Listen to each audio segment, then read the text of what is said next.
கோவை மாவட்டம் மேட்டுப்பாளையத்தில் வற்றாத ஜீவ நதியாக பவானி ஆறு ஓடிக்கொண்டிருக்கிறது. பவானி ஆற்று நீரை ஆதாரமாக கொண்டு கோவை, திருப்பூர், ஈரோடு ஆகிய 3 மாவட்ட மக்களின் தாகத்தை தீர்க்க 16க்கும் மேற்பட்ட குடிநீர் திட்டங்களும், பில்லூர் அணை நீரை ஆதாரமாக கொண்டு கோவை மாநகராட்சிக்கு பல்வேறு குடிநீர் திட்டங்கள் செயல்படுத்தப்பட்டு வருகின்றன. கரையோர பகுதியில் உள்ள விவசாயிகளுக்கு பாசனத்திற்கும் பவானி ஆறு பயன்பட்டு வருகிறது. பில்லூர் அணையிலிருந்து வெளியேறி கோவை மாவட்டம் காரமடை அருகே உள்ள தேக்கம்பட்டி வரை மாசுபாடின்றி பாய்ந்தோடி வருகிறது பவானி ஆறு. விவசாயத்திற்கும் குடிநீருக்கும் பயன்படும் இந்த ஆற்றில் சுற்று வட்டாரத்தைச் சேர்ந்த பேரூராட்சிகள், நகராட்சி, ஊராட்சி பகுதிகளின் குடியிருப்புகளில் இருந்து வெளியேறும் சாக்கடை கழிவு மற்றும் தொழிற்சாலைகளில் இருந்து வெளியேறும் கழிவு நீர் கலக்கப்படுகிறது. பேரூராட்சிகள், நகராட்சி மற்றும் ஊராட்சிகளில் உள்ள குடியிருப்புகளில் இருந்து வெளியாகும் சாக்கடை கழிவுநீர் வெளிப்படையாகவே பவானி ஆற்றில் கலக்கப்படுகிறது.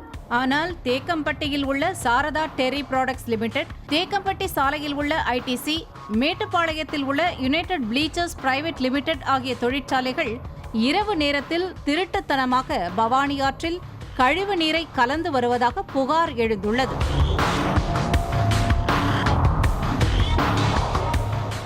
தமிழ்நாட்டின் ஒரே வற்றாத ஜீவநதியான நமது பவானி ஆறு சீரழிந்து தற்போது சாக்கடையாகிவிட்டது.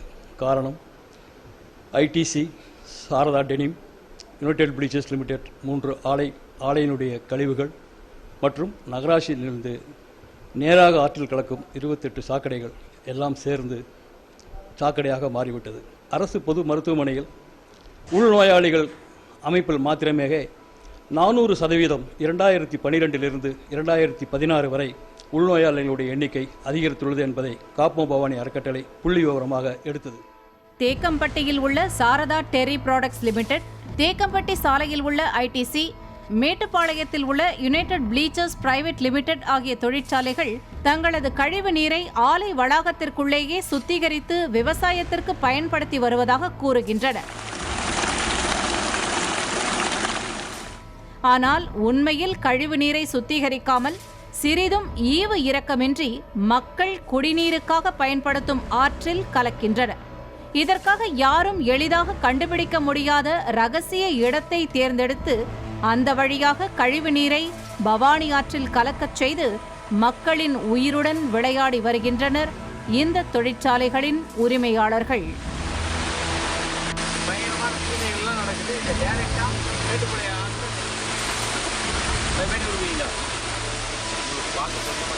கழிவு நீரை நேரடியாக பவானி ஆற்றில் கலக்கச் செய்ய தேக்கம்பட்டியில் உள்ள Sharada dairy products limited, Thekkampatti சாலையில் உள்ள ஐடிசி, மேட்டுப்பாளையத்தில் உள்ள யுனைடெட் ப்ளீச்சர்ஸ் பிரைவேட் லிமிடெட் ஆகிய தொழிற்சாலைகள் தேர்ந்தெடுத்திருப்பது நள்ளிரவு நேரம்.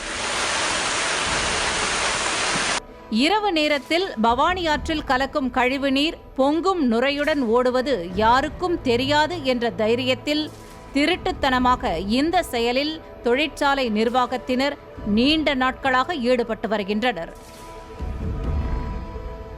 இதனால் நீர் நஞ்சாகி அங்குள்ள மீன்கள் கடந்த 2 நாட்களுக்கு முன்னர் செத்து மிதக்க தொடங்கிவிட்டன.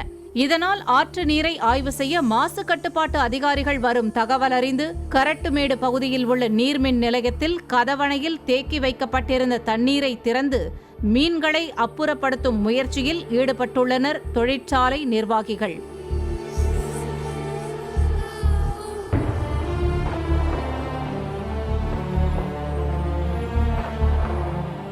கதவணையை திறக்க மின்சாரத்துறை அதிகாரிகளும் உடந்தை என்கிற குற்றச்சாட்டு எழுந்துள்ளது. அதிகாரிகளின் அலட்சியத்தால் வேளாண்மையும் பாதிக்கப்படுகிறது. பவானி ஆற்றை நம்பி கோயம்புத்தூர், திருப்பூர், ஈரோடு மாவட்ட விவசாயி 3 மாவட்ட விவசாயிகள் விவசாயம் பண்ணிட்டு இருக்கிறோம். மேட்டுப்பாளையம் பகுதியில் இருக்கிற தொழிற்சாலைகள் ரசாயன கழிவு நீர், ரசாயன வேதிப்பொருள் நீரை நேரடியாக ஆற்றுல கலக்குது. அந்த தண்ணி எடுத்து விவசாயத்தை நாங்கள் பண்ணோம்னா வாழையெல்லாம் வேரல் நோய் வருது. மஞ்சள் போட்டோம்னா கிழங்கே விடுறதில்லை. அதை தண்ணி நம்ம கட்டினா கால்லையும் கையிலெல்லாம் சேர்த்து புண்ணு அரிப்பு நோய் வருது. மாசு கட்டுப்பாட்டு வாரியம் இந்த தண்ணியை இப்போ கழிவு தண்ணி, ரசாயன தண்ணியை ஆற்றுல கலக்காமல் இருக்கிறதுக்கு தக்க நடவடிக்கை எடுக்கணும். தொழிற்சாலை கழிவுகள் கலந்ததால் அங்கு வசித்த மீன்கள் செத்து மிதக்க காரணமான நீரைத்தான் பொதுமக்கள் குடிக்க வேண்டிய நிலை ஏற்பட்டுள்ளது.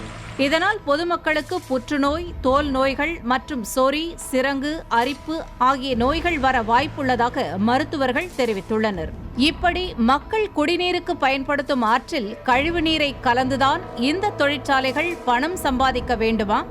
இப்படி மக்களின் உயிருக்கு ஆபத்தை ஏற்படுத்தி பணம் சம்பாதிக்கும் இவர்கள் எல்லாம் மனிதர்களா?